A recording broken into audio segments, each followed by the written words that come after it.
দাও ফিরিয়ে দাও খমেনি শহীদ কেন বিশ্ব মুসলিম মুক্ত করো ইরানকে রক্ষা করো। বন্ধুগণ, বাংলাদেশ জামায়াত ইসলামী ঢাকা মহানগরীর উদ্যোগে আয়োজিত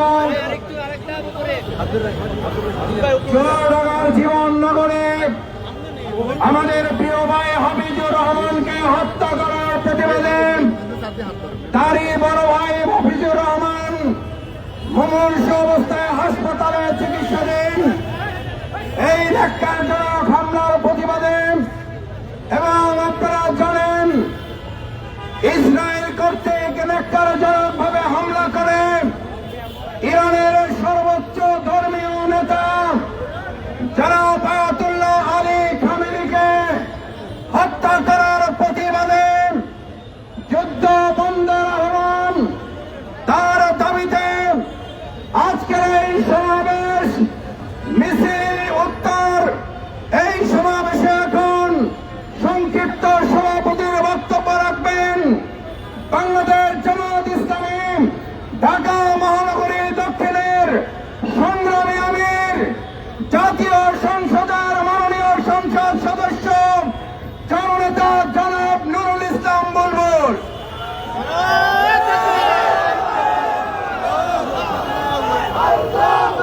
সংগ্রামী ভাই বন্ধুগণ, ইরানে ন্যাক্কারজনক হামলা এবং আয়াতুল্লাহ আলী খামেনি তাকে নির্মম ভাবে পরিবার সদস্যদের সহ হত্যাকাণ্ডের প্রতিবাদে আয়োজিত আজকে এই বিক্ষোভ মিছিল শেষে আমরা আজকে পরিষ্কার করে বলতে চাই, অবিলম্বে ইরানকে নিশ্চিহ্ন করার যে চক্রান্ত, যে ষড়যন্ত্র শুরু হয়েছে, যে হত্যাকাণ্ড শুরু হয়েছে তা অবিলম্বে বন্ধ করতে হবে।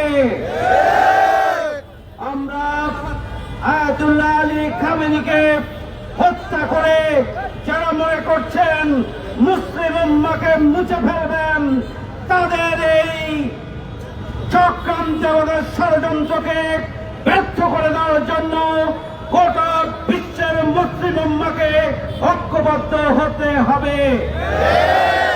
আমরা মধ্যপ্রাচ্যে যুদ্ধের যে দাবানল চলছে সেটি অবিলম্বে বন্ধ করে শান্তিপ্রিয় মানুষের নিরাপদ জীবন যাপনকে নিশ্চিত করতে হবে। এই জন্য অথর্ব জাতিসংঘকে কার্যকর ভূমিকা পালনে মুসলিম উম্মাহকে ঐক্যবদ্ধ হয়ে বাধ্য করতে হবে। চুয়াডাঙ্গার জীবননগরে যারা আমাদের প্রিয় ভাই হাফিজুর রহমানকে হত্যা করেছে, বিএনপির সেই খুনিদের অবিলম্বে গ্রেপ্তার করে বিচারের মুখোমুখি করতে হবে। নির্বাচন পরবর্তী খুন, হত্যাকাণ্ড এবং যে ধর্ষণের প্রতিযোগিতা শুরু হয়েছে, অবিলম্বে সরকারকে কঠোর হস্তে দমন করার, নিয়ন্ত্রণ করার জন্য পদক্ষেপ গ্রহণ করতে হবে। আগামী দিনে আন্দোলনের সংগ্রামে রাজপথে আমরা ঐক্যবদ্ধভাবে সরকারের সকল অন্যায়, জুলুম এবং যে কোনো ধরনের অপরাধমূলক কার্যক্রমের বিরুদ্ধে রাজপথে আন্দোলন সংগ্রামে আবারও আমরা রাজপথে নামবো ইনশাআল্লাহ। সেই আহ্বান জানিয়ে সবাইকে ধন্যবাদ জানিয়ে আজকের সমাবেশের এবং মিছিলের কর্মসূচি এখানেই শেষ করছি। আল্লাহ হাফেজ।